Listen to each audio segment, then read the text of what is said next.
जो अभी स्टार्टअप का दौर चल रहा है, उसमें मुझे लग रहा है कि लोगों को स्टार्टअप और बिज़नेस में बहुत कन्फ्यूज़न है कि भाई स्टार्टअप किसे बोल सकते हैं और बिज़नेस किसे बोल सकते हैं। I think there is one key difference between a regular business and a so-called startup. Ji, Both are businesses, both needs customers, both need revenue, and both has to be profitable. Ji. But the key difference है वो है scalability. हुँ। Hello everyone, welcome to IB talks, the ultimate destination for all things related to startup, entrepreneurship and businesses. मैं हूं आपका दोस्त पंचम बारैया, एक स्टार्टअप का मेंटर, एक इनोवेटर एंड एक स्ट्रेटेजिकल प्लानर। तो आज का एपिसोड बहुत खास है, ठीक है। और हमारे गेस्ट जो है आज के, वो खुद एक इंडियन इन्वेस्टर है, एक स्टार्टअप के मेंटर है एंड एक बुक के ऑथर है। तो आज हम स्टार्टअप के रिलेटेड बहुत कुछ जानेंगे, उसके इनसाइट के बारे में जानेंगे, स्टार्टअप इकोसिस्टम पूरा कैसे वर्कआउट होता है। तो बहुत कुछ लर्निंग करेंगे। तो आज के हमारे गेस्ट है mister Kashyap Pandya, the founder of Sincoro venture and cofounder of Unisync angels.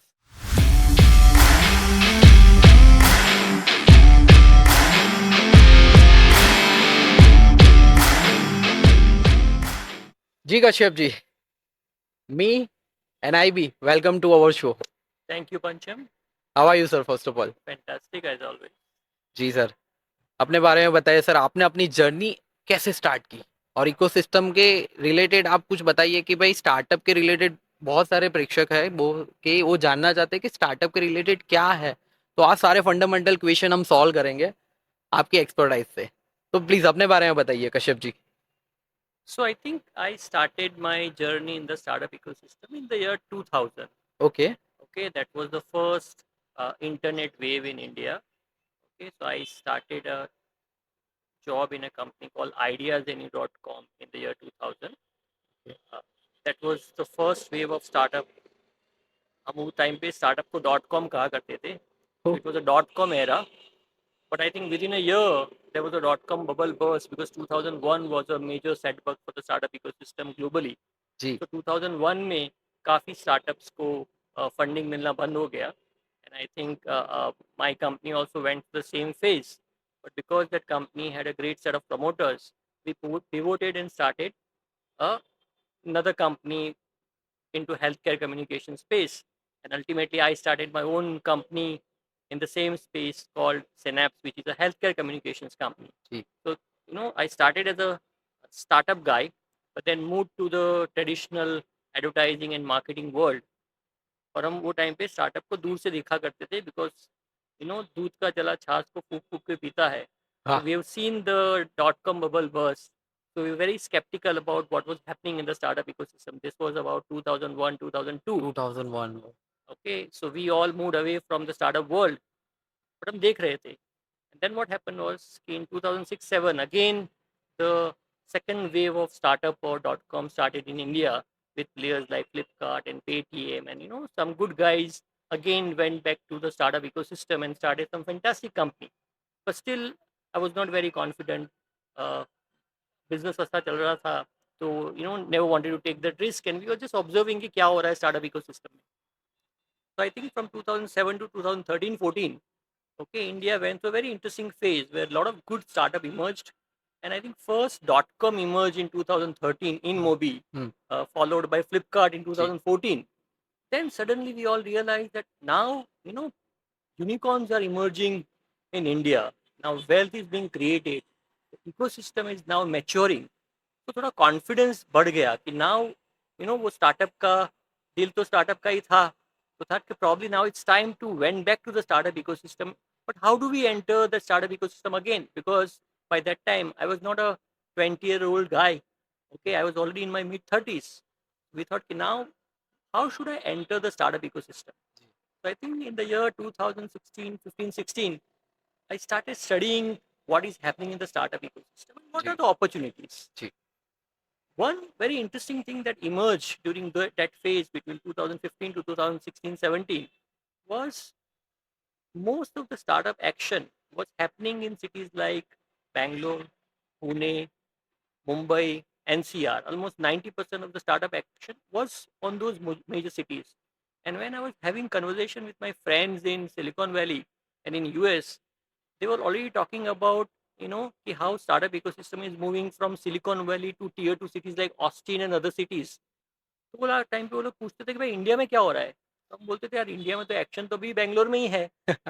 Then they said कि प्रॉब्ली अगर यूएस में हो रहा है ऐसा तो इंडिया में भी प्रॉब्ली होगा कि टियर 2 में एक्शन शिफ्ट होगी. जी. And I was in Bombay that point of time, तो आई सेड कि यार मैं तो टियर 2 का ही बंदा हूँ, तो टियर 2 तो I understand better than most of the guys. तो then I started visiting tier 2 cities like Surat, Vadodara, Rajkot, Jaipur, Indore. And then I realized that, people are very excited about the startup ecosystem, but there is no ecosystem per se. This was 16, 17, 18. And there we saw an opportunity that can we bring the ecosystem of this metro to tier 2 cities? जी. And that's how the idea of my company, Syncoro Ventures, emerged. So Syncoro is an integrated startup accelerator that brings together all the key stakeholders of startup ecosystem on a unified platform, be it startup founders, investors, mentors, academia, and corporates, and with focus on tier 2 cities. So what we do is we bring this tier 1 expertise or tier 1 uh, uh, network to tier 2 cities, which creates a very unique differentiator to be a key player in a tier 2 ecosystem. And then I started Syncoro in 2018, starting with Surat. And I think Surat is a very interesting city to be in, uh, very entrepreneurial in nature, जी. but startup and tech is still not in the very DNA of Surat. Okay. So I think in 2018-19 जब हम startup की बात करते थे सूरत में, and I think पंचम you are also Yes. talking about startup, and हम लोग बोलते हैं यार क्या चल रहा है स्टार्टअप में, सूरत में कौन बात करता है. जी. Okay, but then I think what has happened in last 4-5 years is things have changed. जी. एक टाइम हुआ करता था जब भी हम 2016-17 में स्टार्टअप की बात करते थे, कुछ कुछ एंजल नेटवर्क सूरत में ऑपरेट करने शुरू कर दिए थे. तभी हम अगर 1 लाख रुपया इन्वेस्टमेंट मांगते थे स्टार्टअप में, तो investor use to think 100 times, यार 1 लाख रुपया स्टार्टअप में देंगे यार क्या है, कुछ नहीं मिलेगा. Okay, that was 2016-17-18. I think after COVID, now people are attending pitch on Zoom and writing a 1 crore check in a startup who is probably based out of Bangalore, Pune, or whatever, Indore. I Agree. think this is what has changed in Surat. And I think not only in Surat, this is happening in a lot of tier 2 cities across India. So Surat ho gaya, Indore, Jaipur. Now, not only great startups are emerging, but I think the investors' interest is also rising from these two tier 2 cities. And I think this is a great opportunity. अगर e-commerce का action has shifted from tier 1 to tier 2, where more sell is happening from tier 2 cities or tier 3 cities in India, I think same thing is happening to the startup ecosystem. जी. That action is shifting to tier 2 cities, and I think that's where we have an advantage, that we are a key player in the tier 2 ecosystem. Such wonderful. Actually sir यहाँ पे मुझे तो personally बहुत अच्छा लगा कि आप यहाँ पे आए और हम बहुत सारे स्टार्टअप और इनोवेशन, एंटरप्रेन्योर और बिजनेस रिलेटेड बहुत सारी बातें करेंगे. लेकिन कहीं ना कहीं जो अभी स्टार्टअप का दौर चल रहा है उसमें मुझे लग रहा है कि लोगों को स्टार्टअप और बिजनेस में बहुत कंफ्यूजन है कि भाई स्टार्टअप किससे बोल सकते हैं और बिजनेस कैसे बोल सकते हैं. तो प्लीज मैं आपको एक रिक्वेस्ट करना चाहूंगा कि आप यहाँ पे ये चीज थोड़ी क्लियर कीजिए. I think there is one key difference between a regular business and a so-called startup. Ji. Both are businesses, both needs customers, both need revenue, and both has to be profitable. Ji. But the key difference है वो है scalability. A startup idea or any business idea that is scalable can be categorized as a startup idea, because startup is all about speed. Startup is all about accelerated growth. तो अगर आपका business idea या आपका business model scalable है, okay, then it can be considered as a startup. Okay. It's like it's like having a ship and a speedboat. तो जी. Traditional business idea एक ship है, ship की तरह स्लोली सेल करता है. स्टार्टअप का idea speed boat है. Speed आई boat think है. हमें वो देखना पड़ेगा कि हमारे पास स्पीड बोट है कि रेगुलर शिप है. जी. बहुत बढ़िया. तो सर स्टार्टअप का दौर चल रहा है, ठीक है, तो आप ये स्टार्टअप इकोसिस्टम में आपने ऐसा ही क्यों सोचा कि भाई स्टार्टअप इकोसिस्टम में बहुत सारी जगह पे आपकी जरूरत है या तो आप उसमें काम कर सकते हो, तो उसके बारे में आपके थॉट प्रोसेसिंग क्या लगता So I think to build a startup ecosystem, it's like building a body. है? When you go to a gym, आप सिर्फ अपने राइट बाइसेप नहीं बनाते हैं, you work on your entire entire body. Body. Similarly अगर स्टार्टअप इकोसिस्टम बिल्ड करना है और if you want to become a key player in the startup ecosystem, you need to give a complete bouquet of offering that is required for the startup. So I think in case of Syncoro in our company, what we've created is we created our own startup ecosystem. So Syncoro is a startup accelerator. We also have Unisync Angels, which is an angel investors network. We also have coming up with our own fund, which provides funding opportunities to startup. I also run a co-working space where probably startups can work operate out of it. जी। तो ये जो ecosystem है, bringing all the key players, I think that is the key thing, that startups, right mentors and advisors, right corporate connect, right investor connect, all the things, all the ingredients are required so that वो एक startup की dish अच्छी और रसीली बने. वाह! तो ये स्टार्टअप की जो डिश बनानी है हमें सर, तो उसमें कौन से मेजर प्लेयर्स हैं जिसमें वो काम कर सकते हैं? मतलब मुझे इकोसिस्टम स्ट्रॉन्ग बनाना है। बहुत सारे लोग बातें करते हैं कि भाई चलो इस स्टार्टअप इकोसिस्टम को बढ़ावा देते हैं, आगे करते हैं। तो उसमें कौन से जो मेजर प्लेयर है जिसमें अभी काम कर रहे हैं या तो इन फ्यूचर आ सकते हैं? जैसे आप काम कर रहे हैं, ठीक है, एज अ प्राइवेट प्लेयर आप बहुत सारी कोवर्किंग थ्रू आप हेल्प कर रहे हैं, मेंटर थ्रू हेल्प कर रहे हैं, ठीक है, फंड थ्रू आप खुद एंजल इन्वेस्टर आप फंड भी डाल रहे हैं। तो इसे कौन कौन से मतलब एकेडेमिया हो गए, दूसरे कौन से कोई प्लेयर हो सकते हैं? So अगर आप इफ यू सी ब्रॉडली, हम स्टार्टअप की बात करते हैं तो ऑब्वियसली सिलिकॉन वैली की बात आ जाती है, जी। स्टैनफोर्ड यूनिवर्सिटी की बात आ जाती है.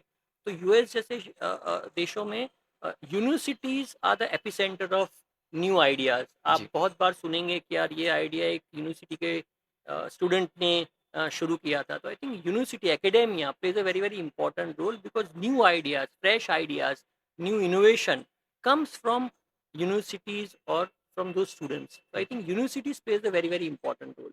Okay, so Indian ecosystem में भी ऐसा हुआ है कि government has a very good intention that they want to support startups, they want to ji. provide support to incubation centers across India. Okay, so उन्होंने वहाँ की पॉलिसीज तो यहाँ पे अडॉप्ट कर ली. ओनली चैलेंज इज कि Indian education system doesn't you know have that culture to support innovation, so to say. So I think यहाँ पे एक स्ट्रगल फेस कर रहे हैं कि यूनिवर्सिटीज दो intention is there, but I think somehow because they are more inclined toward academia, they are unable to do justice to the startup activities. So incubation hai, but right probably support missing hai. So government is one player who can provide support in terms of early stage funding and other kind of support. But I think a lot of other private players also can play a very very important role. Be it accelerators जो काफ़ी हैं, जो sector agnostic जी। एक्सीलेटर्स हैं या sector specific accelerators हैं. So can we bring them also close to what is in the startup ecosystem. क्या हम investor network को लेके आ सकते हैं कि बहुत सारे angel network across India operate कर रहे हैं. Instead of aligning with probably one or two angel networks, can we bring multiple angel networks to the yes. startup ecosystem? Can we invite early stage VCs to our startup ecosystem? तो I think जो investors का एक universe है, जो family office है, आजकल काफ़ी family office are very actively investing in startup. तो क्या हम एंगेज कर सकते हैं फैमिली ऑफिस को और उनको अपनी इकोसिस्टम का पार्ट बना सकते हैं? तो एक इन्वेस्टर्स का यूनिवर्स हो गया. तो यूनिवर्सिटीज हो गई, एकेडेमिया हो गया, इन्वेस्टर्स हो गए. Another key player is corporates. I corporates. Think आज अभी भी corporates are very very hesitant about engaging with startup. Agree. Because corporate का काम करने का तरीका अलग है, बहुत अलग है। स्टार्टअप का थोड़ा अलग है. स्टार्टअप में थोड़ी एजिलिटी है, कॉर्पोरेट थोड़ा प्रोसेस ड्रिवन है. तो आई थिंक अगर कॉर्पोरेट राइट तरीके से एंगेज होते हैं स्टार्टअप के साथ, तो आई थिंक इस स्टार्टअप को एक अलग स्केल मिल सकता है. जी। बिकॉज कॉर्पोरेट के पास रिसोर्सेज हैं, उनके पास मार्केट एक्सेस है. तो if a great startup idea gets opportunity to engage with a corporate who can give them a right market access, then they can create wonders. So I think all these key players are very very critical. जी। तो अगर एक अच्छा ecosystem बनाना है कोई भी शहर में, तो आई थिंक ये सब की प्लेयर्स को एक्टिवली साथ में काम करना साथ पड़ेगा. कम ना करना पड़ेगा। जी सर। सर आजकल बहुत शार्क टैंक के बाद सबको अवेयर हो गया कि भाई स्टार्टअप क्या है और कैसे पिच करके चेक ले रहा है, ठीक है। तो हर किसी को स्टार्टअप करना है, लेकिन उसके सक्सेसफुल स्टेप्स नहीं पता कि भाई उसको पहले क्या करना है। पहले आइडिया फाइंड करना है, प्रॉब्लम आइडेंटिफाई करनी है। तो यहाँ पे आपके नज़रिए से आपको क्या लग रहा है कि भाई किसी को भी स्टार्टअप करना है तो वो कैसे कर सकता है? मतलब उसको पहले क्या आइडेंटिफाई करना पड़ेगा? So I think सबसे क्रिटिकल जो पार्ट है of starting any startup or a new venture is what problem you are solving. जी, I think if a startup founder is observant enough, वो अगर ध्यान से देख रहा है, तो आई थिंक वो ऑब्जर्व कर सकता है कि क्या पेन पॉइंट है, क्या प्रॉब्लम है जिसका हम टेक्नोलॉजी के थ्रू एक सोल्यूशन दे सकते हैं. अगर वो प्रॉब्लम आइडेंटिफाई कर सकते हैं, रियल लाइफ प्रॉब्लम, जो जिसका एक राइट मार्केट है, एक राइट कस्टमर है, तो आई थिंक अगर राइट प्रॉब्लम आइडेंटिफाई किया, तो आई थिंक ऑटोमेटिकली उसमें से एक बिजनेस आइडिया जनरेट जी, होता है. Then when you create a product for to solve that problem, then उसका next step is create a business model, hmm, because ultimately problem solve भी करना है और पैसे भी कमाने हैं. तो क्या हम राइट बिजनेस मॉडल क्रिएट कर सकते हैं सो दैट वो प्रॉब्लम सॉल्व करने के बाद उसमें वेल्थ क्रिएशन की भी अपॉर्चुनिटी आती है. आई थिंक यहाँ से शुरू करेंगे तो ऑटोमेटिकली एक अच्छा आइडिया शेप ले सकता है. जी, सही बात है। सर बहुत सारे स्टार्टअप आते हैं आपके पास, ठीक है? तो कॉमनली आपको क्या लगता है, क्या कौन-कौन सी मिस्टेक करता है इनिशियल लेवल पे या तो जो ग्रोथ लेवल पे? तो आई थिंक मैं ऐसे तो नहीं बोलूंगा कि मिस्टेक करते हैं, हुँ, बिकॉज मिस्टेक से बेटर वर्ड है लर्निंग्स. लर्निंग्स यस, तो आई थिंक हम लोग सब सीखते हैं, गलतियां करके सीखते हैं, जी, दूसरों की गलतियों से सीखते हैं. So I think learning is a part of our life. So I think as a startup founder we learn a lot of things, because startup space काफ़ी डायनेमिक है, काफ़ी अनसर्टेनिटी है. तो वहाँ पे हमें सीखना रहना पड़ता है. तो यहाँ पे द की कंपोनेंट हो जाता है कि are we open to learn new things, जी, are we open to adapt to the new market dynamics. कि जी, जैसे फॉर एग्जांपल कोविड जैसा सिनेरियो आ गया, तो बहुत सारे स्टार्टअप सर्वाइव नहीं कर पाए, बट कुछ लोग सर्वाइव कर पाए. क्यों? बिकॉज वो एडप्ट कर पाए to a new environment. Agree, okay, उन्होंने सीखा कि यार ये नए एनवायरनमेंट में हम कैसे सर्वाइव कर पाए, हम क्या ऐसा करें सो दैट हमारी ग्रोथ जर्नी कंटिन्यू रहे with changing business environment also. तो आई थिंक ये एडेप्टेबिलिटी, जो लर्निंग है, कि हम कंटिन्यू करते रहेंगे विथ चेंजिंग बिजनेस एनवायरनमेंट, ये बहुत क्रिटिकल कंपोनेंट हो जाता है to survive and grow in the startup ecosystem. सही बात है सर। तो सर कोई भी स्टार्टअप आ रहा है आपके पास एज़ अ कि भाई मुझे इन्वेस्टमेंट चाहिए, तो बहुत सारे लोग ऐसे ही आइडिया प्रेजेंटेशन करते हैं, उससे थ्रू फंड मिल जाता है। कभी एक टेबल पे ही चेक करोड़ों की चेक डील हो जाती है। हमारे सूरत में तो भाई कंप्लीटली यही चीज़ें हो रही है। तो आप एज़ अ एंजल इन्वेस्टर या तो आपके ध्यान में जो भी एंजल इन्वेस्टर या वीसी फर्म है, वो अपने जो भी स्टार्टअप है उसमें क्या देखते हैं? जिससे वो चेकलिस्ट बोलते हैं ना कि भाई ये वाली चीज़ें तो होनी ही चाहिए। तो as a you are angel investor आपको एक स्टार्टअप में पैसे डालने हैं, तो आप कौन-कौन सी चीज़ें देखेंगे उसमें? सो आई थिंक हर एक इन्वेस्टर, हर एक एंजल इन्वेस्टर नेटवर्क, हर एक वीसी एक खुद की एक प्रोसेस फॉलो कर रहा है. जी। ओके, आई डोंट थिंक कोई भी इन्वेस्टर ऐसे ही कॉफी पीते पीते चेक लिख नहीं रहा हुँ, है. हुँ, हुँ, हुँ। ओके, हर एक की खुद की एक प्रोसेस है, हमारी भी खुद की एक प्रोसेस है. कि जैसे हमने जो एक प्रोसेस बनाई है, which I call it the IQ test, IQ test. Which is idea quotient test. Okay. Okay, so we try to evaluate idea from a different point of view to come up with a thought that whether this idea is investable or not. तो हम क्या देखते हैं वैसे नए ideas में? तो जो IQ टेस्ट है is comprise of 5 things. One is what is your innovation quotient. Okay, is your idea innovative enough. Now when we say innovation, innovation काफी ओवर यूज्ड वर्ड है स्टार्टअप जी, इकोसिस्टम में. तो innovation मतलब जरूरी नहीं है कि आप नई प्रोडक्ट लेके आ रहे हो. Yes. Innovation can be in terms of your business model. Innovation can be in terms of your mechanism to onboard customers. Innovation can be processed innovation. But I think वो क्या अलग तरीके से आप वो प्रॉब्लम को अप्रोच कर रहे हो और सॉल्व कर रहे हो, वो बहुत क्रिटिकल हो जाता है. तो हम वो देखने का ट्राई कर रहे हैं कि अगर मी टू आइडिया है, कुछ नया नहीं है, तो why unnecessary invest in those ideas. तो जी, हम वो पहले देखना ट्राई करते हैं कि is this idea innovative enough. तो एक इनोवेशन क्वोशंट होते हैं, उसको कुछ पैरामीटर्स हम स्टडी करते हैं. दूसरा होता है वैल्यू क्वोशंट. कि काफ़ी बार we can come up with a great product, but क्या वो प्रोडक्ट एक वैल्यू दे रही है कि नहीं, कस्टमर को एक बेनिफिट ऑफर कर रही है कि नहीं कर रही. जी, वो बेनिफिट क्या हो सकता है? वो बेनिफिट हो सकता है कि मैं कस्टमर का पैसा बचा रहा हूँ, मैं कस्टमर का टाइम बचा रहा हूँ, मैं कस्टमर को कन्वीनियंस दे रहा हूँ. क्या वैल्यू दे रहा हूँ कस्टमर? बिकॉज ग्रेट प्रोडक्ट होना is useless unless it is beneficial to the end customer. तो हम वो देखने का ट्राई करते हैं कि क्या वैल्यू ऑफर कर रहा है ये प्रोडक्ट और ये solution to the target audience. तो हम उसका एक वैल्यू क्वोशंट से एनालाइज करते हैं। ओके, सो ये हो गया सेकंड पार्ट। थर्ड हो जाता है मार्केट क्वोशंट। क्या प्रोडक्ट भी ग्रेट हो सकती है, प्रोडक्ट वैल्यू भी ऑफर कर रही है, बट अगर उसका मार्केट साइज क्या है, okay, is the market big enough so that we can invest and make money out of it. So market question में हम देखने का ट्राई करते हैं कि यार ये कौन से टारगेट ऑडियंस को केटर कर रहे हैं। क्या सिर्फ सर्टन सेट ऑफ टारगेट्स हैं, सर्टन रीजनल के टारगेट्स हैं, या ग्लोबल क्या है। Principally most of the investors will look at ideas which are globality. तो बिकॉज एक ग्लोबल अपील होनी चाहिए। फॉर एग्जाम्पल अगर आप इंडिया की बात करेंगे, स्पेशली अगर सूरत की भी बात करेंगे, तो lot of great SaaS startups emerge from Surat. अगर आप उनसे बात करेंगे तो they have clients across the world, because उनका idea is a global idea. तो हम वो देखने का टारगेट करते हैं कि यार आइडिया का मार्केट क्वेश्चन क्या है। जी। तो ये हो गया थर्ड पैरामीटर। फोर्थ पैरामीटर हो जाता है प्रॉफिटेबिलिटी क्वेश्चन। ना काफी लोग बोलते हैं कि यार स्टार्टअप में प्रॉफिट की क्या बात कर रहे हो आप। I think profit is the only reason to be in business. Okay, अगर आप बिजनेस कर रहे हो प्रॉफिट नहीं कर रहे हो तो जी, व्हाट्स द एडवांटेज। तो आई थिंक प्रॉफिट तो होना बहुत जरूरी है। बहुत ज़रूरी है। सो प्रॉफिटेबिलिटी हम इस तरीके से देखते हैं कि आपका यूनिट इकोनॉमिक्स राइट है कि नहीं। काफी बार लोग बोलते हैं कि यार अमेजोन ने तो इतने सालों तक प्रॉफिट नहीं किया, या फलाने फलाने स्टार्टअप तो अभी भी लॉस कर रहे हैं, फिर क्यों उनको वैल्यूएशन मिल रहा है। उनको वैल्यूएशन मिल रहा है बिकॉज वो राइट कस्टमर्स को अट्रैक्ट कर रहे हैं। उनको वैल्यूएशन मिल रहा है क्योंकि उनका बेसिक यूनिट इकोनॉमिक्स राइट है। उनको वैल्यूएशन मिल रहा है बिकॉज उनका growth is phenomenal. But ultimately end of the day वो हम देखते हैं कि क्या ये वेंचर या ये बिजनेस आइडिया प्रॉफिटेबल होगा कि नहीं है। इट मे बी पॉसिबल कि वो आज प्रॉफिटेबल नहीं है, 3 महीने के बाद हो सकता है, या 3 साल के बाद भी हो सकता है, बट वो क्रिटिकल है। तो यूनिट इकोनॉमिक्स, फाइनेंशियल पैरामीटर, तो ये 4 एंगल से हम देखते हैं।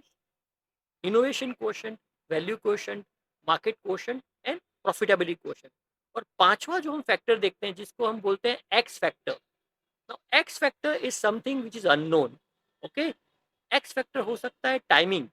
फॉर एग्जाम्पल कोई आइडिया बहुत ग्रेट आइडिया हो सकता है, बट उसका राइट टाइम नहीं होता है। कि for example Uber great idea है, बट उसको राइट टाइम भी था उसके लिए, क्योंकि वही टाइम पे स्मार्टफोन्स इंट्रोड्यूस हुए। एयरबीएनबी ग्रेट आइडिया था, bye the same time US में रिसेशन हुआ, तो हर एक जन को अपना घर का एक एक्स्ट्रा बेडरूम रेंट पे दे देना था। तो I think timing also is very very critical. तो ऐसा एक सर्टन एक्स फैक्टर होता है which is like what is the overall business environment, social environment, political environment, global environment. तो एक्स फैक्टर से भी हम इवेल्यूएट करते हैं कि यार ये आइडिया पर्टिकुलर इंडस्ट्री में है, तो इंडस्ट्रीज के ओवरऑल बाकी के क्या फैक्टर्स हैं जो इसको इन्फ्लुएंस कर सकते हैं। तो ब्रॉडली हम अपना एक चेकलिस्ट बनाते हैं एंड उसके बेसिस पे डिसाइड करते हैं। ये हमारी प्रोसेस है। सिमिलरली बहुत सारे दूसरे वीसीज हैं, एंजल नेटवर्क्स हैं, they also for a very very structured process. काफी लोग पॉइंट सिस्टम फॉलो करते हैं पॉइंट कि फॉर सिस्टम। एग्जांपल यार out of 100 marks I evaluate startup, अगर 70 से ऊपर पॉइंट्स मिले then only they will go to the next level. जी, आई थिंक ये प्रोसेस होनी जरूरी है, जो मोस्ट ऑफ द इन्वेस्टर्स एक प्रोसेस डेफिनेटली फॉलो फॉलो करते हैं। करते हैं, डेफ़िनिटली। सर, आपका कोई अमेज़िंग एक्सपीरियंस शेयर करेंगे स्टार्टअप के साथ, जो आप बोलेंगे कि भाई क्या बात थी कि ये स्टार्टअप भी मिला था, तो लगता नहीं था कि ये ग्रो करेगा, तो नाउ इसके यूनिकॉर्न या तो समथिंग के बहुत वैल्यूएशन पे हाई है। ऐसा कोई अमेज़िंग एक्सपीरियंस आपके साथ हुआ हो तो? देखो, हम ऐसा बोलना तो नहीं चाहेंगे ना कि मुझे नहीं लगता था कि अच्छा करेगा और उसने अच्छा करके यूनिकॉर्न बना दिया। तो वो तो हम पब्लिकली तो हम नहीं बोलेंगे ऐसा। Okay, so I will not say that, but I think मैं इसको इस तरीके से देखता हूँ जी, कि all ideas are great ideas. Yes, The key is in the execution. I think most of the startup founders get obsessed with their idea. उनको लगता है यार ग्रेट आइडिया है, ग्रेट प्रोडक्ट बन जाएगी तो यार बिजनेस बन जाएगा। सही बात है, बट एक प्रोडक्ट बनानी और एक बिजनेस बिल्ड करना वो दोनों अलग स्किल सेट है। स्किल सेट है। ओके, सो नाउ हम देखते हैं कि क्या एक स्टार्टअप फाउंडर कोई भी आइडिया को एज अ बिजनेस देख सकने की कैपेबिलिटी रखता है कि नहीं रखता है। बिकॉज बिजनेस बिल्ड करने के लिए काफ़ी कुछ चीज़ें चाहिए। हमें पैसे की समझ होनी चाहिए, जी, फाइनेंशियल अंडरस्टैंडिंग अपनी क्लैरिटी होनी चाहिए, हमारी ऑपरेशनल एबिलिटीज़ काफ़ी अच्छी होनी चाहिए। बिकॉज 100 कस्टमर को हैंडल करना और 10,000 कस्टमर को हैंडल करना एक अलग ही स्किल सेट चाहिए रहती है। तीसरी, जब टीम कंपनी बड़ी होती है तो people management skill become very very critical. जी, तो एज अ बिजनेस बिल्ड करने के लिए मल्टीपल स्किल्स चाहिए। हमें देखना चाहते हैं कि यार फाउंडर्स के पास क्या क्या स्किल सेट है। बट देन अगर आपने भी देखा रहेगा कि certain stage of time when investors write a check to a startup founder, they also know that not one single founder may not have all the skill set. So what we look at is कि can we at least identify कि यार ये startup founder की ये strength है और ये weak points है. जी Can we give him money so that we can overcome the challenges that he is facing so that he can build a great business. So I think building a business and building a product अलग चीज है. अगर जो आदमी पूरे business को एक अलग एंगल से देख सकता है वो एक अच्छा सक्सेसफुल बिजनेस बना सकता है. And I think which is the key thing for any interesting idea. जी, बहुत बढ़िया। सर आप को फाउंडर ऑफ यूनिसिंग, ठीक है, उसमें आप कैसे स्टार्टअप को स्काउट करते हैं? ठीक है, आपने प्रोसेस तो बता दी, तो कौन-कौन से एरिया से स्टार्टअप आ रहे हैं, जो मेजरली आपको लगता है कि एक सेक्टर में से ज़्यादा आ रहे हैं, ठीक है, वो सेक्टर ग्रूम हो रहा है, तो उसके बारे में बताइए sir? So I think Unisync is a sector agnostic जी, इन्वेस्टमेंट फिलोसॉफी है हमारी. By the same time we have identify few sectors where we actively look for ideas in those sectors. जी, but as we all understand that let's say एक time होता है जहाँ पे fintech में काफ़ी कुछ एक्शन हो रही थी, आज भी हो रही है. Some time back edutech was a great sector to be in. Sector, तो आई थिंक ये जो सेक्टर है वो इमर्ज होते रहते हैं बिकॉज बिजनेस एनवायरनमेंट चेंज हो जाता रहता है. इसके लिए अपॉर्चुनिटीज डिफरेंट टाइप की इमर्ज होती रहती है. तो instead of a sector specific approach हम अपॉर्चुनिटी स्पेसिफिक अप्रोच रखते हैं कि यार ओवरऑल ट्रेंड कहाँ शेप ले रहा है. ओके, ब्रॉडली एज एज यूनिसिंग और एज एन इन्वेस्टर्स माइंडसेट अगर आप बोलेंगे तो will always prefer enterprise SaaS okay, startups. We will probably look at health tech startups because वहाँ पे entry barriers है. जी, We'll probably look at agri-tech startup, again वहाँ पे entry barrier है. We'll definitely look at selectively D2C startups, दो आजकल काफ़ी crowded हो गई है वो space, but still considering the market size, still काफ़ी interesting opportunities हैं D2C space में. सही है, तो D2C इंटरेस्टिंग सेगमेंट हो जाता है. डीप टेक आजकल काफ़ी इंटरेस्टिंग इमर्ज हो डीप रहा है. टेक, ओके, अगर आप सूरत जैसे शहरों में भी बात करेंगे तो यहाँ पे भी हमारे पास ड्रोन के स्टार्टअप्स हैं. AI के startups are the new big thing. Okay, now every startup, एक टाइम हुआ करता था कि हर एक स्टार्टअप बोलता है कि हम तो डेटा एनालिटिक्स करते हैं, वैसे हर एक स्टार्टअप आज AI कर रहा है. जी, but I think AI is now part of all the sectors. जी, So AI काफ़ी इंटरेस्टिंग अपॉर्चुनिटी थ्रो कर रहा है. तो हम कीनली देख रहे हैं कि ऐसे नए जो ट्रेंड इमर्ज हो रहे हैं, नए टेक्नोलॉजिकल ट्रेंड इमर्ज हो रहे हैं, उसमें हम क्या बिजनेस अपॉर्चुनिटीज आइडेंटिफाई कर सकते हैं और वो बिजनेस अपॉर्चुनिटीज में कौन कौन से स्टार्टअप्स वो सोल्यूशन केटर कर रहे हैं. तो वहाँ पे एक राइट फिट हम देखने का ट्राई करते हैं. सही है। तो स्टार्टअप तो आ रहा है आपके इन्वेस्टमेंट के दौर पे, तो कौन-कौन से इन्वेस्टमेंट्स के स्टेज है, जो स्टार्टअप को लग रहा है कि पहले मैं बूटस्ट्रैप कर लूँ या तो फिर मैं पहले वीसी के पास चला जाऊँ, तो वो सारा मिसकम्युनिकेशन है या तो मिस गैप हो सकता है। तो कौन-कौन से स्टेजेस होते हैं कि पहले सीरीज़ ए पहले बूटस्ट्रैप हो गया कि पहले सेकंड हो गया, थर्ड हो गया, तो वो आप फिर बताइए? तो आई थिंक डेफिनेटली हर एक स्टार्टअप एक सर्टेन फेजेस से जाता है. तो हम काफ़ी स्टार्टअप को मिलते हैं, स्टार्टअप फाउंडर्स को मिलते हैं तो अर्ली स्टेज में बोलते हैं कि यार हम तो सिक्वाया से बात कर रहे हैं. ओके, तो हमें काफ़ी बार लगता है कि अच्छी चीज़ बात करनी चाहिए.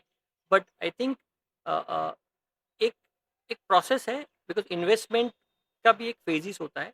जैसे आपने मेंशन किया कि वी डेफिनेटली वांट कि certain journey should be bootstrap journey so that you have some skin in the game. आप अगर बोलेंगे कि मैं जब ये आपको पैसा दूंगा तभी अगर आप स्टार्टअप शुरू करने वाले हो तो I will not have that confidence in you. जी, so I will prefer that you invest your time, energy and money in your own venture and create at least a minimum viable product. some early traction आप लेके आओ, कुछ customers लेके आओ, भले आप loss making हो बट उधर तक की जर्नी हर एक स्टार्टअप फाउंडर को खुद करनी चाहिए जी, ideally. Okay, so that is phase one which is a bootstrap phase. उसके बाद obviously startup would need resources. तो हम पहला उसके बाद का जो स्टेज होता है वो जो सीड राउंड हम बोलते हैं या जो अर्ली स्टेज इन्वेस्टमेंट होते हैं. तो वहाँ पे काफ़ी अपॉर्चुनिटीज़ हैं कि भाई आइदर वो फैमिली फ्रेंड के थ्रू आप राउंड कर लो या जो एंजल नेटवर्क्स हैं आजकल काफ़ी पार्टिसिपेट कर रहे हैं ये अर्ली स्टेज में, जो छोटे चेक लिखते हैं, जो 1 to 3 CR के जो चेक लिखते हैं. जैसे यूनिसिंग भी वही स्पेस में प्राइमरली ऑपरेट करता है कि early stage startup first check हम लिख लेंगे. जी, तो वहाँ पे काफ़ी इंटरेस्टिंग अपॉर्चुनिटी जो सेकंड फेज होता है. उसके बाद आप वीसी स्टेज पे आते हो, बिकॉज वीसी भी आपको देखने से पहले वो देखता है कि आपने क्या वैलिडेट किया है। सिर्फ प्रोडक्ट वैलिडेट होना जरूरी नहीं है, आप भी एज अ फाउंडर भी वैलिडेट हुए कि नहीं हुए। तो अगर एक एंजल नेटवर्क ने आप में इन्वेस्ट किया है, दैट मीन्स एक वीसी को कॉन्फिडेंस आता है कि यार ये तो बेसिक ड्यू डिलिजेंस तो हो गया है बंदे का। अगर किसी ने उसको पैसे दिए हैं और उसने ग्रो किया है, तो दैट मीन्स मैं भी उसको पैसे दे सकता हूँ। जी, तो आई थिंक वो वीसी राउंड होता है, और उसके बाद की तो journey depending on your performance. I think मैं ऐसा मानता हूँ कि startup founders are obsess with investment. सबको पैसे चाहिए, सबको सबको पैसे लगता है चाहिए, यार पैसे के बिना कुछ नहीं होगा और हमें सिर्फ पैसे चाहिए। पैसे चाहिए। आई थिंक पैसा is not the solution to all the problems. Funding is very very important. As a startup founder you should continue to look at funding opportunities, because grow करने के लिए वो ज़रूरी है। बट द सेम टाइम आपको वो भी ध्यान देना चाहिए कि क्या आप फंडेबल स्टार्टअप बिल्ड कर रहे हो कि नहीं कर रहे हो। जी, तो फंडिंग चेस करने के चक्कर में आप फंडेबल स्टार्टअप बनाना भूल जाते हो, तो एक चैलेंज आ जाती है। चैलेंज आ तो एज अ जाती स्टार्टअप फाउंडर हमें दोनों के बीच में बैलेंस करना है कि कस्टमर को भी एक्वायर करना है, at the same time investors को भी एक्वायर करना है। ये दोनों की अलग जर्नी है, और उसमें राइट बैलेंस होना बहुत ज़रूरी है। जी, बढ़िया। सर टायर 2 और टायर 3 से भी बहुत सारे स्टार्टअप अभी ग्रो हो रहे हैं, ठीक है? तो अभी ऐसा कुछ रहा नहीं है कि भाई एक एक स्टेज फ़ियर हो या तो एक प्लेटफ़ॉर्म नहीं मिल रहा है। तो वहाँ से भी बहुत सारे स्टार्टअप आ रहे हैं। तो आपका उसमें माइंडसेट कैसा रहा है कि वो कैसे ग्रो हो रहे हैं? तो I think definitely tier 2 tier 3 में से काफ़ी इंटरेस्टिंग स्टार्टअप आ रहे हैं। कुछ कुछ टीयर 2 सिटीज़ में से यूनिकॉर्न्स इमर्ज हो रहे हैं, जैसे जी, जयपुर में से काफ़ी यूनिकॉर्न इमर्ज हुए हैं। अहमदाबाद में से हो रहे हैं, प्रॉब्ली सूरत में से भी बहुत जल्दी hopefully will see couple of unicorns emerging. So I think tier 2 tier 3 में काफ़ी इंटरेस्टिंग एक्शन हो रही है। आई थिंक एक अच्छी चीज़ जो हुई है वो हुआ है डेमोक्रेटाइजेशन ऑफ स्टार्टअप इकोसिस्टम। पहले जो चीज़ सिर्फ बेंगलोर में हो सकती है, वो आज इंदौर में भी हो रही है, सूरत में भी हो रही है, और राजकोट में भी हो रही है, प्रॉब्ली टीयर 3 सिटी में भी सेम चीज हो रही है। ओके, तो ये अर्ली स्टेज स्टार्टअप की ग्रोथ जर्नी टीयर 2 टीयर 3 में हो रही है। चैलेंज ये आ रही है कि जब भी एक या दो राउंड ऑफ इन्वेस्टमेंट हो जाते हैं, उसके बाद जो इन्वेस्टर बड़ा चेक लेके आ रहा है, जी, वो बोल रहा है कि यार मैं आपको बड़ा चेक दे रहा हूँ सो दैट आप आपका बिजनेस अभी नाउ काफ़ी बड़ा करो। नाउ वो बिजनेस बड़ा करने के लिए आपको राइट टैलेंट चाहिए, जी। राइट पार्टनर्स चाहिए, राइट वेंडर्स चाहिए, राइट एजेंसीज और कंसल्टेंट्स चाहिए। नाउ ये टीयर 2 टीयर 3 में मिसिंग होता है। तो इसके लिए आप काफ़ी बार ये सुनेंगे कि यार पहला दो राउंड तो सूरत या अहमदाबाद में हो गया, थर्ड राउंड के बाद वो चला गया बैंगलोर और मुंबई। नॉट बिकॉज वहाँ पे ही सब एक्शन है, बट बिकॉज इन्वेस्टर्स को भी पता है कि अगर मैं आपको 100-200 करोड़ चेक दे रहा हूँ, तो आप उसका यूटिलाइजेशन प्लान कहाँ कौन सा सिटी वो जस्टिफाई कर सकता है। तो इसके लिए फिर स्लोली काफ़ी लेट स्टेज में startup prefer to operate out of bigger cities. Sir यहाँ पे आपने एक वर्ड बोला, ठीक है, कि एज अ सबको एक एंजल इन्वेस्टर, तो यहाँ पे अभी सभी को एक एंजल इन्वेस्टर बनना है और सबको पैसे डालने हैं स्टार्टअप में। तो यहाँ पे एज अ इन्वेस्टर का अभी माइंडसेट, या तो कुछ इन्वेस्टर बनना चाहता है तो उसके लिए आप क्या नजरिया रखते हैं कि या आप उसमें क्या देखते हैं कि भाई एज अ एंजल इन्वेस्टर किसी को भी बनना है तो कैसे बन सकते हैं, या तो मैं बनना चाहता हूँ तो मेरे पास पैसे है लेकिन ऐसा जरूरी नहीं है कि मेरा माइंडसेट भी ऐसा हो, तो उसको आपको किस एंगल से देखेंगे? तो आई थिंक आजकल फैशन है एंजल इन्वेस्टर बनना। जी, काफ़ी लोग अपने लिंक्डइन पे लिखना प्रिफर करते हैं कि हम एंजल इन्वेस्टर हैं, जी, बिकॉज वो टैग अच्छा लगता है, काफ़ी फैंसी है, काफ़ी ग्लैमरस है।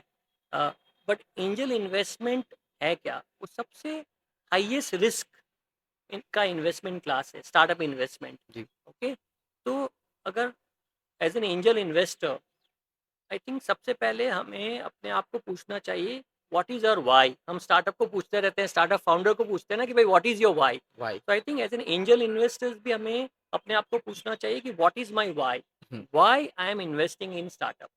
Is it purely for financial reason, which is fair. हो सकता है कि यार अगर स्टॉक मार्केट आपको 15% एवरेज रिटर्न दे सकता है, कि there is a probability startup आपको इससे बेटर रिटर्न डेफिनेटली देगा इफ इट राइट, अगर पोर्टफोलियो आपका बिल्ड हो रहा है।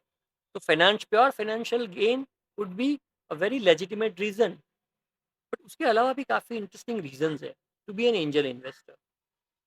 एक हो सकता है कि हम नए आइडियाज़ को क्लोजली ऑब्जर्व कर पाते हैं, उसको अपने बिजनेसेस में एडप्ट करने के लिए हम अपॉर्चुनिटीज़ जल्दी ढूंढ पाते हैं। तो काफ़ी एंजल इन्वेस्टर्स उसके लिए भी चेक लिख रहे हैं, सो दैट वो लोग ये न्यू एज इकोसिस्टम, ये स्टार्टअप इकोसिस्टम में पार्टिसिपेट कर सकें, जी। सो दैट उनको नया इनोवेशन से वो लोग क्लोजली उसको ऑब्जर्व कर सके और अगर ज़रूरत पड़े तो उनके बिजनेसेस में एडप्ट कर सके। यस।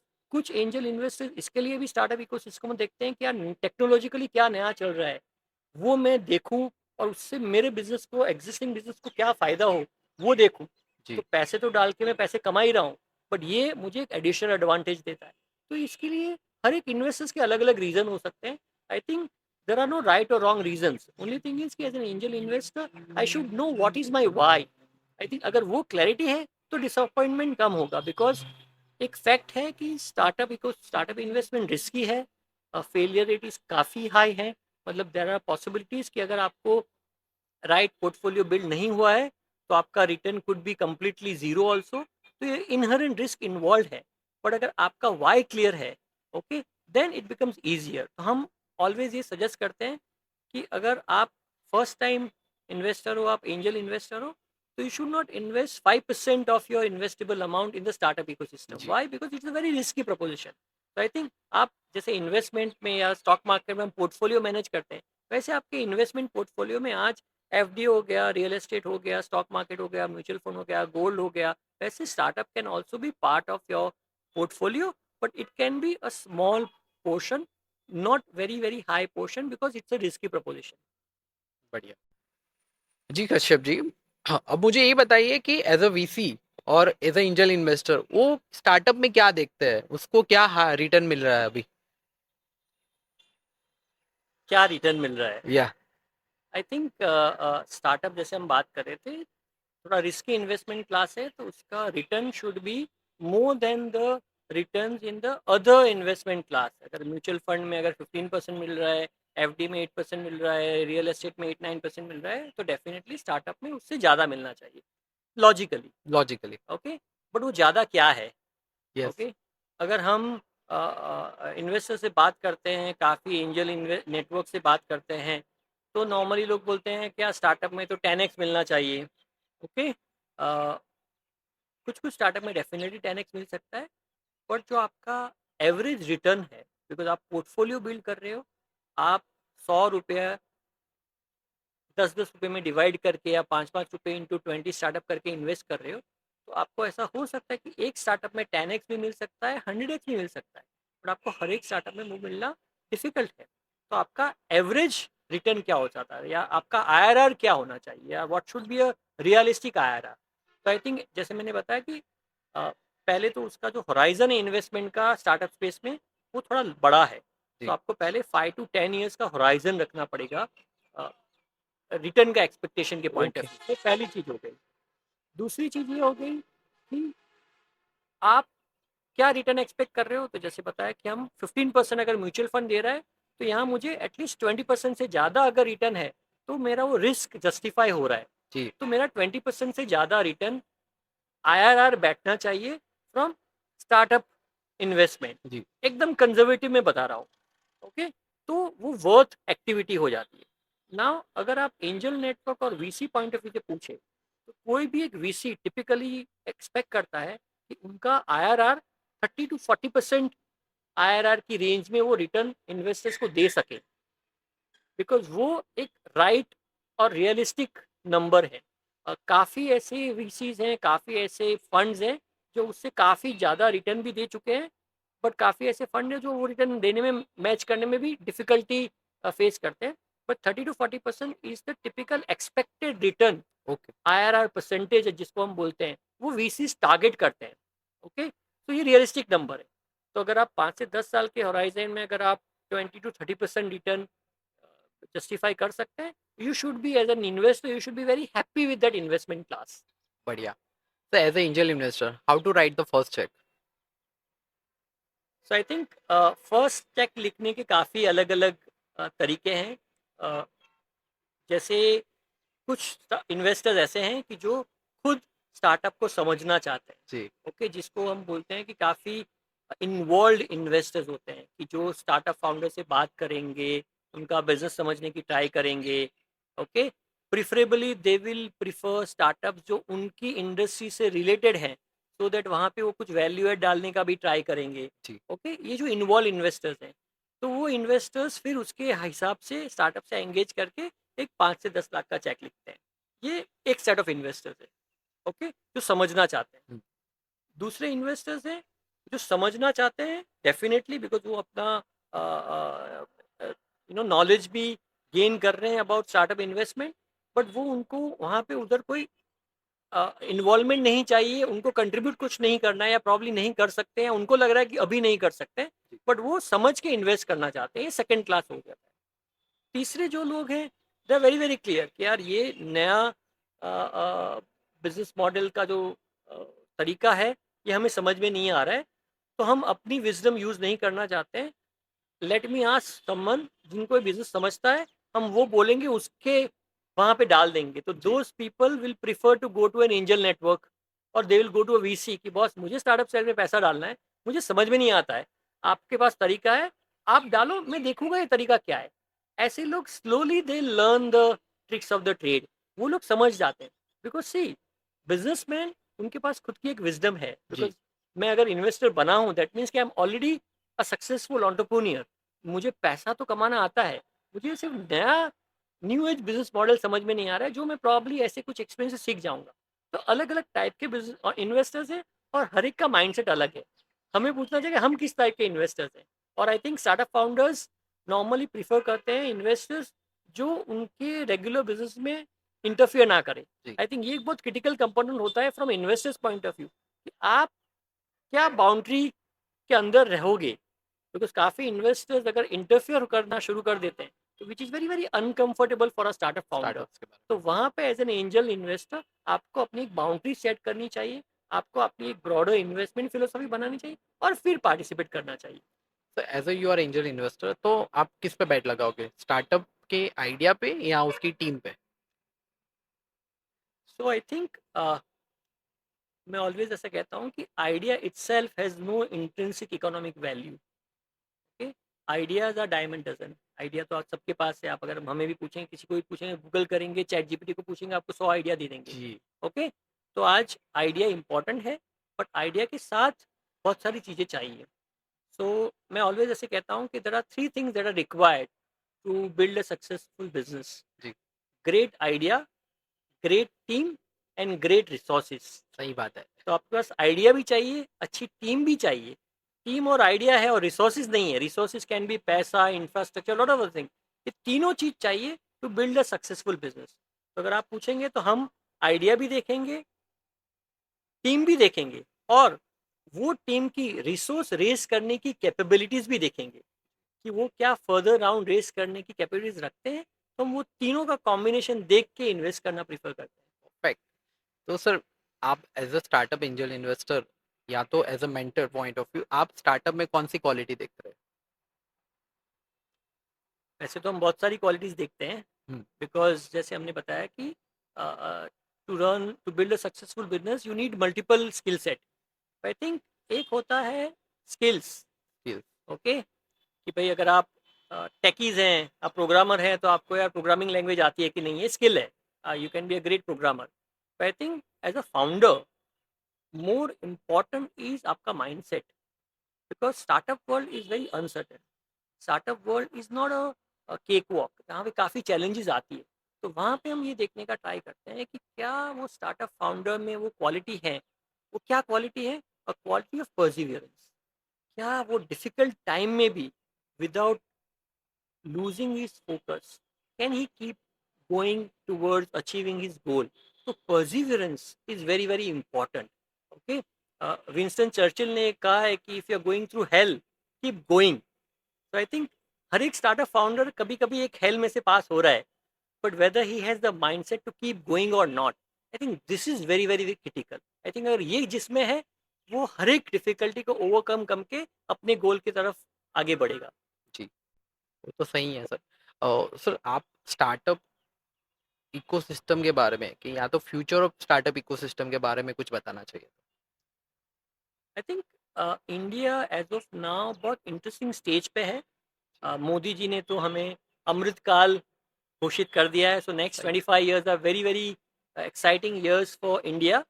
बट प्योरली अगर आप स्टार्टअप इकोसिस्टम के पॉइंट ऑफ व्यू से देखेंगे तो आई थिंक मुझे लग रहा है कि इंडियन स्टार्टअप इकोसिस्टम ऐसे क्रिटिकल जंक्चर पे है जहाँ पे probably silicon valley early 90s में थी. I think next 20 to 30 years a very interesting for the startup ecosystem. क्यों? बिकॉज आज लेट्स से हमारे पास अराउंड 100+ यूनिकॉर्न्स है, 112 यूनिकॉर्न्स है. But I think by 2030 lot of report expect that India will have around 280 to 300 unicorns. जी We'll have probably around 2 lakh startups. अभी जो recently CII McKinsey का report आया वो बता रहा है कि almost $1 trillion of wealth will be created by this new age ventures और startups by 2030. Now just imagine करो आज हम $3.5 ट्रिलियन की इकोनॉमी पे बैठे हैं, हमारी जीडीपी है. अगर बाय 2030 अगर हम 7 ट्रिलियन पे पहुंच रहे हैं तो ये जो इंक्रीमेंटल 3.5 ट्रिलियन में 1 trillion which is almost 30% of our GDP का contribution is going through from the startups और new age venture. I think this is very exciting. ये ह्यूज वेल्थ क्रिएशन अपॉर्चुनिटी है, ये ह्यूज जॉब क्रिएशन अपॉर्चुनिटीज है. सही आई बात think ये India इसको राइट तरीके से लेवरेज कर सकता है because government is very pro about this. Infrastructure is right. Now we also have the right spending power, we have right market size. I think ये सब चीज का combination is very unique for India. I think that's why next 20-30 years are definitely India's years. जी सही बात है sir कि कहीं ना कहीं ग्रो हो रहे हैं और स्टार्टअप भी ग्रो हो रहे हैं और अपनी इंडियन इकोसिस्टम भी अच्छे से ग्रो हो रही है. तो एज ए आप बताना चाहेंगे सर कि और कौन-कौन से स्टेप ले सकता है इंडिया? या तो आपका माइंडसेट कैसे दौड़ रहा है कि भाई ये वाले स्टेप्स ले तो एटलीस्ट मोर बेटर जो 5 ईयर का जो चैलेंजेस है वो हम 10 ईयर में कंप्लीट करें या तो 10 ईयर का चैलेंजेस हम 5 ईयर में कंप्लीट करें. So I think broader steps लेने की अगर बात करें तो we already have a very very startup friendly environment as of now. अगर आप 2015 या 14-15 के पहले का एनवायरनमेंट देखें और आज का एनवायरनमेंट देखें लास्ट 10 years में things have change drastically. Okay, so I think वो एक क्रेडिट देनी चाहिए एग्जिस्टिंग गवर्नमेंट की पॉलिसी को कि वो उन्होंने एक फ्रेंडली एनवायरनमेंट क्रिएट किया जी हुआ है. Okay, secondly overall I think हमारी जो पॉलिटिकल लीडरशिप है, हमारी जो कॉर्पोरेट लीडरशिप है, वो भी आज स्टार्टअप को काफ़ी रिस्पेक्टफुली देखती है, काफ़ी उनको प्रॉमिसिंग लग रहा है. तो आई थिंक ये एक राइट एनवायरनमेंट प्रोवाइड कर रहा है. तो I think in terms of taking steps I am not the right guide to comment on that. जी आई थिंक मुझे लग रहा है कि हमें क्या करने की ज़रूरत है ये है कि we need to keep supporting this new innovation. Agree. अभी भी जो एक चीज एडिशनली हम कर सकते हैं वो ये कर सकते हैं कि अभी भी इंडिया में से प्योर इनोवेटिव स्टार्टअप्स इमर्ज नहीं हो रहे हैं. हमारे जितने भी बड़े सक्सेस स्टोरीज हैं वो मोर और less me too success stories हैं. जो यूएस के बिजनेस मॉडल जो वहाँ पे सक्सेसफुल हुआ है वो इंडिया में सक्सेसफुल हुआ है. आज आई थिंक अभी नेक्स्ट 20 years में हम ये देखना चाहेंगे कि क्या इंडिया से जेन्यूनली इनोवेटिव स्टार्टअप्स इमर्ज हो सकते हैं कि नहीं हो सकते. जी उसके लिए प्रॉब्ली एक एक्स्ट्रा एफर्ट चाहिए. वो इनोवेशन को सपोर्ट करने के लिए एक्स्ट्रा एफर्ट चाहिए. वो यूनिवर्सिटी लेवल्स के पे ये जो पीएचडी स्कॉलर्स इनोवेशन कर रहे हैं, जो स्टूडेंट इनोवेशन कर रहे हैं, क्या हम उनको राइट तरीके से सपोर्ट कर सकते हैं, ग्रूम कर सकते हैं, जो वो इनोवेशन को राइट तरीके से हम कमर्शलाइज कर सकते हैं कि नहीं. ये एक इंटरेस्टिंग अपॉर्चुनिटी और ये इसके ऊपर हमें जरा ज़्यादा ध्यान देना चाहिए. जी सर बहुत बढ़िया. सर स्टार्टअप क्यों इम्पोर्टेंस है? ठीक है, क्यों हर कोई करना चाहता है? या तो हमें राइट फैक्टर नहीं मिल पाते हैं या तो रूरल एरिया में भी बहुत सारे स्टार्टअप आपने देखे होंगे तो कहीं ना कहीं प्लेटफॉर्म अच्छा नहीं मिल रहा है. तो आपके नज़रिए से स्टार्टअप क्यों करना है होगा? स्टार्टअप क्यों क्यों करना है मतलब स्टार्टअप क्यों करना है? ठीक है. स्टार्टअप क्यों करने के तो काफ़ी अलग अलग तरीके हैं. जी अ, आजकल जो स्टार्टअप और स्टार्टअप वैल्यूएशन की जो बातें चलती रहती हैं तो इसके लिए सबको स्टार्टअप करना है बिकॉज सबको यूनिकॉर्न बनना है. तो यहाँ पे हम ऐसा ही बोलेंगे कि भाई chase the vision not the money. जी आई थिंक अगर if we are solving the right problem, if we are passionate about the idea and if we are 100% committed about making it happen, then हमें ये करना चाहिए. तो हम जिसको बोलते हैं कि यार स्टार्टअप फाउंडर कैसे आइडेंटिफाई करेगा कि उनको ये करना चाहिए कि नहीं करना चाहिए. तो हम जी ऑलवेज कहते हैं कि यार स्टार्टअप फाउंडर को अपने आप को पूछना चाहिए तीन चीज़ें. एक, पहले एज अ स्टार्टअप फाउंडर मेरे क्या स्किल सेट हैं, मुझे यस क्या आता है. दूसरा, क्या बिजनेस अपॉर्चुनिटी अवेलेबल है? ओके, क्या मार्केट है कि नहीं है, कस्टमर है कि नहीं है, तो बिजनेस अपॉर्चुनिटी क्या अवेलेबल है। और तीसरा सबसे इम्पोर्टेंट, क्या वो चीज़ के लिए मैं खुद पैशनेट हूँ कि नहीं है। जी। ऐसा हो सकता है कि मैं जस्ट बिकॉज कंप्यूटर इंजीनियर बन गया, मैं टेकी हूँ, प्रोग्रामिंग आता है, बट मैं प्रोग्रामिंग के लिए पैशनेट नहीं हूँ। But programming as a opportunity बहुत बड़ी है, बट मैं उसको राइट तरीके से कैपिटलाइज नहीं कर पाऊंगा बिकॉज मैं उसमें 100% नहीं दे रहा हूँ। तो हमें ये देखना है कि यार, what I am good at, what is the market opportunity, and what I am passionate about. अगर ये तीनों के बीच का अगर हमें पॉइंट मिलता है, जिसको स्वीट स्पॉट बोलते हैं, अगर ये स्वीट स्पॉट हमने आइडेंटिफाई कर लिया, तो वो स्टार्टअप फाउंडर को राइट रीजन मिलता है to start any new idea. Agree agree. सही बात है सर। तो कोई भी यहाँ पे सर स्टार्टअप देख रहा है, कोई नया स्टूडेंट कोई देख रहा है कि भाई मुझे भी स्टार्टअप करना है, ठीक है, तो उसको आप क्या एडवाइस देना चाहेंगे? सो आई थिंक काफ़ी लोग ये पूछते हैं कि यार, आजकल फंडिंग विंटर की बात चल रही है, जी। काफ़ी बार एनवायरनमेंट की बातें चलती रहती है, तो काफ़ी लोग पूछते हैं कि क्या ये टाइम राइट है कि नहीं है to start a new idea और वेंचर। तो मैं इतना ही कहूँगा कि any time is a good time to start new idea और अ वेंचर, बिकॉज मेरे एक फेमस ऑथर हैं सेठ गोडिन, उन्होंने बहुत इंटरेस्टिंगली कहा है कि the only thing worse than starting and failing is not starting at all. जी। तो आई थिंक इंस्टेड ऑफ क्या टाइमिंग राइट है, हमें ये देखना चाहिए कि क्या राइट प्रॉब्लम को हम केटर कर रहे हैं, हम हमारे पास क्या वो स्किल सेट है, हमारे पास क्या रिसोर्सेज हैं, और क्या हम इक्वली पैशनेट हैं अबाउट दैट। वो देख के हमें उसके ऊपर जंप करना चाहिए, तभी हमें राइट मंजिल मिल सकती है। बिकॉज काफ़ी बार ऐसे हो जाता है कि डिफ़िकल्ट टाइम में हम अपना गोल चेंज कर देते हैं। तब हम ऐसे कहते हैं कि भाई आप गोल मत बदलो, अपने तरीके बदलो पहुंचने के। तो आई थिंक ये एक माइंडसेट के साथ अगर हम ये स्टार्टअप इकोसिस्टम में पार्टिसिपेट करेंगे, तो सक्सेसफुल होने के चांसेस आर ऑलवेज हायर। बहुत बढ़िया सर, बहुत अच्छा कन्वर्जेशन रहा है आपके साथ। जी कश्यप जी, यहाँ पे एक ट्विस्ट है, ठीक है। आप आपके साथ एक और एक है हमारे साथ जुड़े हैं, IB.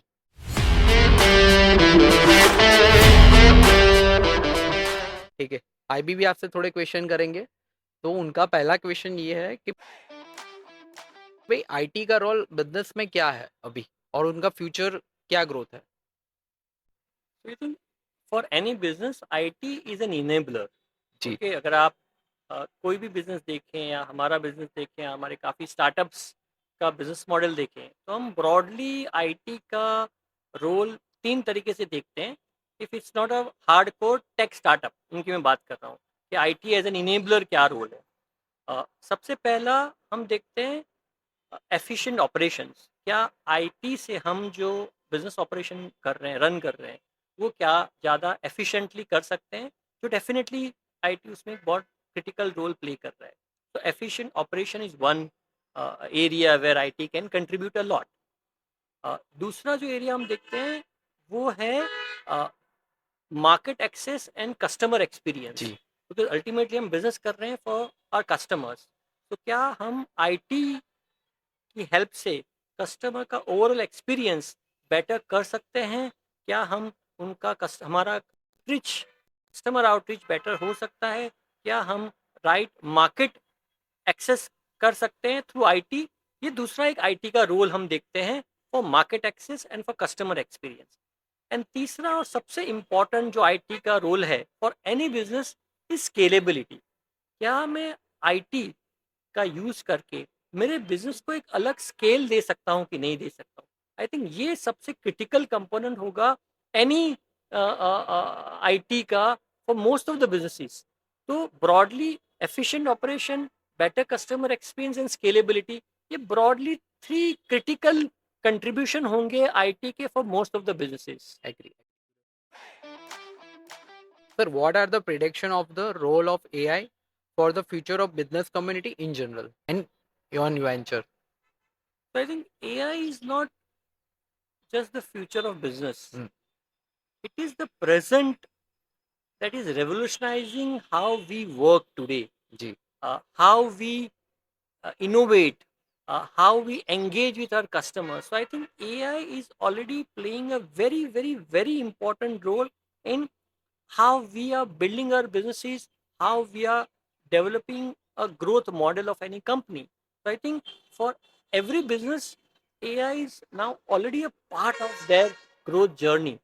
Only thing, as a business owner, we need to understand and identify how we can leverage this new age technology called AI or machine learning or whatever, you know, to propel growth of my business. जी, Because ये inevitable है, unless you adapt these new AI tools to your venture, your जो differentiator है और जो आपकी competitiveness है वो एज चली जाएगी, बिकॉज आपके कॉम्पिटिटर्स ऑलरेडी वो अडोप्ट कर रहे हैं. तो अगर आपने आज एआई अडोप्ट नहीं किया है तो you are already running behind. It's high time that you proactively look at how you can leverage this new power of AI to grow your venture so that you can stay relevant and competitive in the market. सही बात है, बहुत सही। और sir बहुत अच्छा conversation हुआ, thanks for coming. ठीक है, और बहुत आई थिंक बहुत सारे स्टार्टअप को ये पता चला होगा कि स्टार्टअप की जर्नी में ऐसा सोचा है कि भाई ये आइडिएशन स्टेज पे है या तो ग्रोथ स्टेज पे है, तो ऐसा नहीं है कि भाई एक मैकडी के ऑफिस में बैठ गए या तो स्टारबक्स के ऑफिस में बैठ गए और लैपटॉप लिया और काम करना स्टार्ट हो गया। ठीक है, स्टार्टअप की journey as a roller coaster, up and down आते रहेंगे, लेकिन कहीं ना कहीं आपको उम्मीद नहीं छोड़नी है। और जैसे सर ने बताया कि मंजिल, ठीक है, हर किसी को यहाँ पे मंजिल पानी है। तो यहाँ पे एक मैं बहुत एक बताना चाहूँगा कि किसी ने बहुत खूब कहा है कि मंजिल मिल जाएगी यूं ही भटकते ही सही, मंजिल मिल जाएगी यूं ही भटकते ही सही, गुमराह तो वो है जो घर से निकले ही नहीं। Absolutely, ठीक है, absolutely. तो जैसे कश्यप जी ने इंस्पायर किया, ये थे हमारे कश्यप जी जिन्होंने बहुत इंस्पायरेशन की स्टोरी हिट की, स्टार्टअप के बारे में जानने को बहुत कुछ मिला। तो ऐसे ही सारी चीज़ों के बारे में जानने के लिए हमारे साथ बने रहिए only on IB talk. Thank you.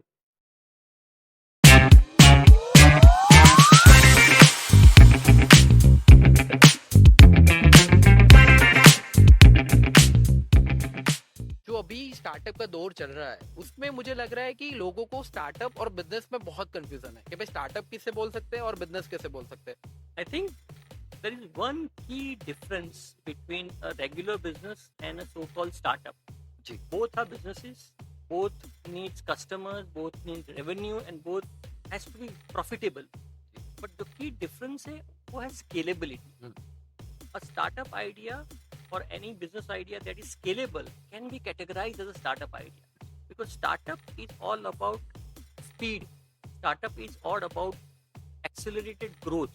तो अगर आपका बिजनेस आइडिया या आपका बिजनेस मॉडल स्केलेबल है, okay, then it can be considered as a startup. Okay, it's like it's like having a ship and a speedboat. तो traditional business idea एक ship है, ship की तरह स्लोली सेल करता है. स्टार्टअप का idea speedboat है. तो यहाँ पे अभी सभी को एक एंजल इन्वेस्टर बनना है और सबको पैसे डालने हैं स्टार्टअप में। तो यहाँ पे एज अ इन्वेस्टर का अभी माइंडसेट, या तो कुछ इन्वेस्टर बनना चाहता है तो उसके लिए आप क्या नज़रिया रखते हैं कि या आप उसमें क्या देखते हैं कि भाई एज अ एंजल इन्वेस्टर किसी को भी बनना है तो कैसे बन सकते हैं, या तो मैं बनना चाहता हूँ तो मेरे पास पैसे है लेकिन ऐसा ज़रूरी नहीं है कि मेरा माइंडसेट भी ऐसा हो, तो उसको आपको किस एंगल से देखेंगे? तो आई थिंक आजकल फैशन है एंजल इन्वेस्टर बनना. काफ़ी लोग अपने लिंक्डइन पे लिखना प्रेफर करते हैं कि हम एंजल इन्वेस्टर हैं, बिकॉज वो टैग अच्छा लगता है, काफ़ी फैंसी है, काफ़ी ग्लैमरस है. बट एंजल इन्वेस्टमेंट है क्या? वो सबसे हाईएस्ट रिस्क का इन्वेस्टमेंट क्लास है, स्टार्टअप इन्वेस्टमेंट. ओके, तो अगर as an angel investor I think सबसे पहले हमें अपने आप को पूछना चाहिए व्हाट इज आवर वाई. हम स्टार्टअप को पूछते रहते हैं